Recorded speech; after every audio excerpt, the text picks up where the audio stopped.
எல்லாரும் எப்படி இருக்கீங்க? எல்லாருக்கும் வணக்கம். Welcome to my channel. இன்னைக்கு என்ன வீடியோன்னு பார்த்தீங்கன்னா ஒரு ரெசிபி தான் பார்க்க போகிறோங்க. ஆமாம், என்ன ரெசிபின்னு பார்த்தீங்கன்னா கோயம்புத்தூர் ஸ்பெஷல் அரிசி பருப்பு சாதம் தான் பார்க்க போகிறோம்.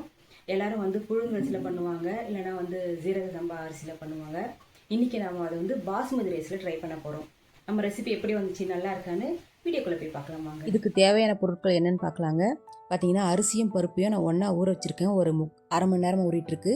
அடுத்து பார்த்தீங்கன்னா கொஞ்சம் கொத்தமல்லி, ஒரு பெரிய வெங்காயம், சின்ன வெங்காயம் பார்த்தீங்கன்னா ஒரு 100 கிராம் இருக்குங்க. அப்புறம் வந்து சின்ன சின்னதாக கட் பண்ண இது இஞ்சி துண்டு கொஞ்சம், பார்த்தீங்கன்னா 2 தக்காளி நறுக்கி வச்சுருக்கேன். கொஞ்சமாக வந்து கருவேப்பிலை வச்சுருக்கேங்க. அடுத்து தாளிக்கிறதுக்கு பார்த்தீங்கன்னா 1 ஸ்பூன் வந்து சோம்பு வச்சுருக்கேங்க. 2-3 பட்டை, கிராம்பு ஒரு 2, கடுகு தாளிக்கிறதுக்கு வேணுங்க. அடுத்து என்னென்னு பார்த்தீங்கன்னா ஒரு 2 பச்சை மிளகாய், 2 காஞ்ச மிளகாய். இது ரெண்டுமே வந்து காரத்துக்கு ஏற்ற மாதிரி போட்டுக்கலாங்க. ஏன்னா நம்ம காரப்பொடி வர போடுவோம். 1.5 ஸ்பூன் அளவுக்கு காரப்பொடி, 1 ஸ்பூன் அளவுக்கு சாம்பார் பொடிங்க. இதுவும் ஆப்ஷனல் தான், தேவைப்பட்டால் போட்டுக்கலாம், இல்லாட்டி ஸ்கிப் பண்ணிக்கலாம். அடுத்து என்னென்னு பார்த்தீங்கன்னா மஞ்சள் பொடிங்க. மஞ்சள் பொடி ஒரு அரை ஸ்பூனுங்க. அடுத்து என்னென்னு பார்த்தீங்கன்னா ஒரு 3 ஸ்பூன் அளவுக்கு நெய் தேவைப்படுங்க. அடுத்து பார்த்தீங்கன்னா ஒரு ஸ்பூன் அளவுக்கு சீரகம், ஒரு 10-15 பல்லு பூண்டுங்க. கொஞ்சமாக வந்து கருவேப்பிலை போட்டு நல்லா இடித்து வச்சுக்கலாங்க. இது வந்து நம்ம கடைசியாக தான் யூஸ் பண்ண போகிறோம். இப்போ வாங்க சமைக்க ஸ்டார்ட் பண்ணிடலாங்க. ஒரு பாத்திரம் வச்சு அதில் வந்து ஒரு 5-6 ஸ்பூன் அளவுக்கு எண்ணெய் ஊற்றிக்கலாங்க. உங்களுக்கு எவ்வளோ தேவையோ அந்தளவுக்கு ஊற்றிக்கோங்க. பிறகு 1 ஸ்பூன் கடுகு, ஒரு அரை ஸ்பூன் உளுந்து போட்டுக்கலாங்க. உளுந்து பார்த்திங்கன்னா சொல்கிறதுக்கு மறந்துட்டேன், அரை ஸ்பூன் போதுங்க.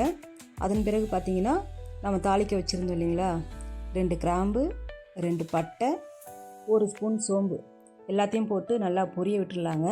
நல்லா கொஞ்சமாக பொரியட்டும், நம்ம தீய வைக்க வேணாம். ஆனால் அடுப்பை வந்து சிம்மிலே வச்சுக்கலாங்க, தீயாத அளவுக்கு. அது கூட பார்த்திங்கன்னா நம்ம உரித்து வச்சுருந்த சின்ன வெங்காயம் எடுத்து போட்டுக்கலாங்க.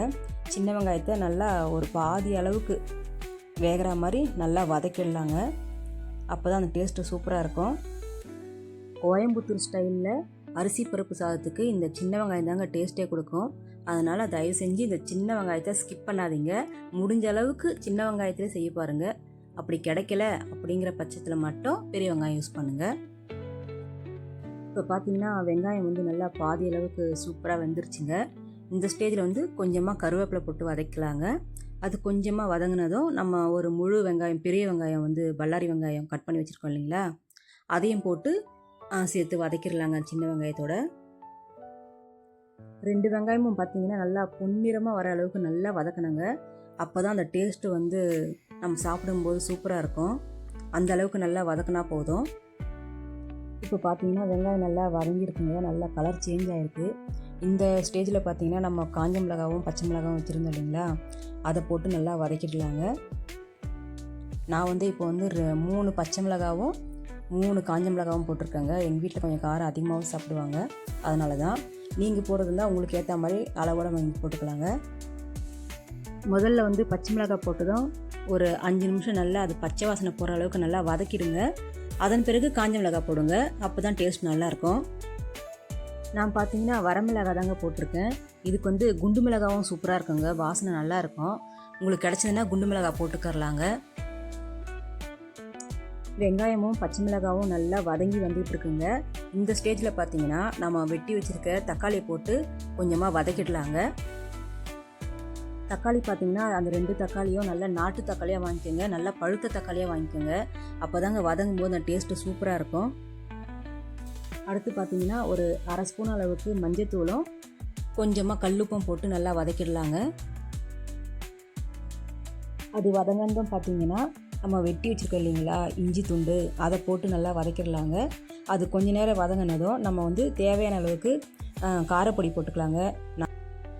நான் பார்த்தீங்கன்னா 1 ஸ்பூன் அளவுக்கு காரப்பொடி போட்டிருக்கேன். நீங்கள் வந்து காரத்துக்கு ஏற்றப்போல் போட்டுக்கோங்க. காரப்பொடி கூடவே பார்த்தீங்கன்னா சாம்பார் பொடியும் போட்டுக்கலாங்க. 2த்தையும் போட்டு ஒரு 2 நிமிஷம் நல்லா பச்சை வாசனை போகிற அளவுக்கு நல்லா வந்து வதக்கிடுங்க. அது வதக்கினதும் நமக்கு அரிசிக்கு தேவையான அளவுக்கு தண்ணி ஊற்றிக்கலாங்க. நான் பார்த்தீங்கன்னா பாஸ்மதி ரைஸ் தாங்க எடுத்திருக்கேன். 1 டம்ளர் பாஸ்மதி ரைஸ்க்கு அரை டம்ளர் துவரம்பருப்பு எடுத்திருக்கேன். 2ம் சேர்த்தா 1.5 டம்ளரு. 1.5 டம்ளருக்கு 3 டம்ளர் தண்ணி வச்சுருக்கேங்க. நீங்கள் என்ன அரிசி எடுக்கிறீங்களோ அதுக்கேற்ற மாதிரி நீங்கள் தண்ணி அளவோடு ஊற்றிக்கோங்க.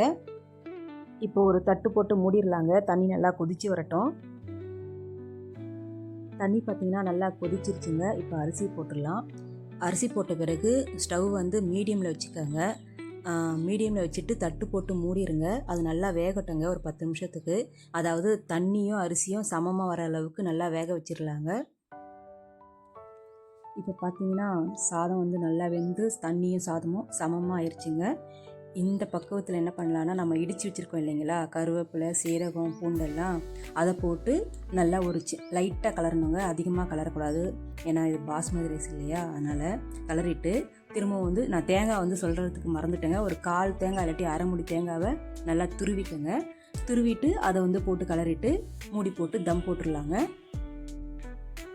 நான் பார்த்தீங்கன்னா கீழே வந்து ஒரு தோசைக்கல் வச்சு அது மேலே தாங்க தம் போட்டிருக்கேன்.